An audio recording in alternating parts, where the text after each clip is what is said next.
Today we look at this question: my spouse wants a divorce, what should I do? My name is Lee Balcom and I'm the internet's leading marriage expert, helping you to understand what's going on in your marriage and what to do to fix that marriage.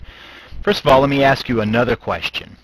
Why does your spouse want a divorce? You need to understand this. What is the reason that they're saying they want a divorce? Because unless you understand that, you're not going to understand how to respond to the situation. Is it an affair? Perhaps they have some other interest. And when I say affair, I don't just mean physical, I also mean emotional, because whenever there is an affair, it is pulling energy away from the marriage and towards another relationship. And that's often when someone says they want a divorce. Or you may be the person who's been involved somewhere else and your spouse is saying, I've had enough, I want a divorce. Or maybe they're saying they're no longer in love. What they mean by that is they're no longer feeling passion. We've talked about this in another video, but they no longer feel the passion, and so they say they're no longer in love, and what they really mean is they just don't have that feeling anymore. Or maybe they're saying we fight too much. They're just tired of the fighting. Or perhaps they have another reason, and you can see now as we talk about how important these reasons are, why that changes what you do. Because if it's an affair, it's a matter of dealing with why that affair happened. If it's about no longer in love, how do you get back to and feel like you can get beyond that and back to those feelings? And we fight too much is some way of finding a way to deal with that conflict better. So what is your reason? What is your spouse telling you of the reason that they want to get a divorce? This is why I asked. The reason does make a big difference.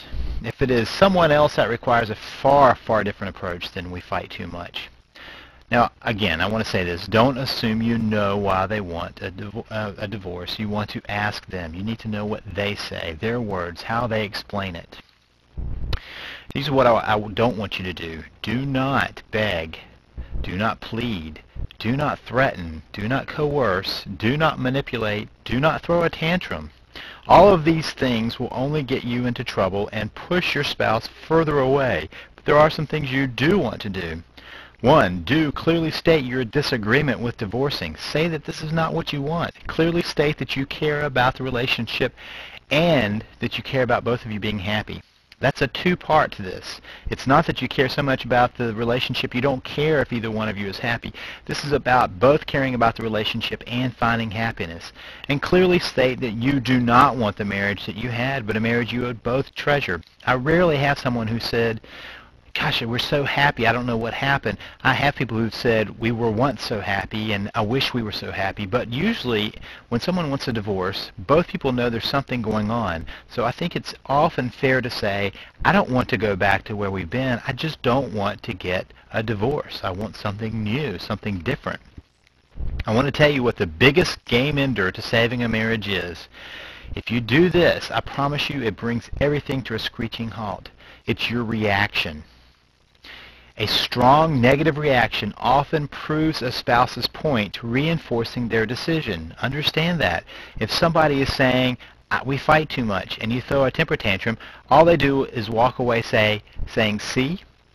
Or say they're having an affair and they justify it by saying that they're not happy with you, with being in that relationship, and you throw a huge temper tantrum and they feel like they're being rejected again. You're proving their point. The problem is when we have a strong reaction, a strong negative reaction, we almost always validate the reason that the person is saying they have for the ending of the marriage. I'm not saying that they're accurate. I'm saying you're giving them proof of validation. You're reinforcing the way they're seeing the situation right then, and that's not what you want to do. You want to play against that.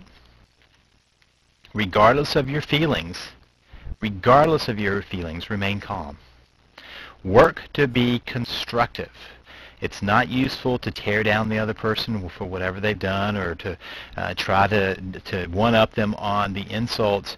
Be constructive. Work on building something. Look for solutions. Don't just get stuck in the, oh, we're in so much trouble. Look for what can happen. Can we do therapy? Can we read a book? Can we go to a retreat? Can we talk? Can we somehow reconnect? Be patient. Understand that one of the biggest things against us is impatience. Marriage crises do not happen overnight. They are not fixed overnight. You have to be patient and understand that there are going to be lots of starts and stops to the process, and you have to stay patient in order to get the result you want. And finally, stay positive. Just like I said, that strong negative reaction, if you become negative yourself, if you become bitter and upset yourself, you're only reinforcing what the other person is seeing as being negative in you, and you don't want to do that. Now, if you want to learn more about saving your marriage, I want you to go now to www.savethemarriage.com. That's www.savethemarriage.com. There's a free e-course there and lots of other resources and ebooks and recordings that you can take advantage of at www.savethemarriage.com.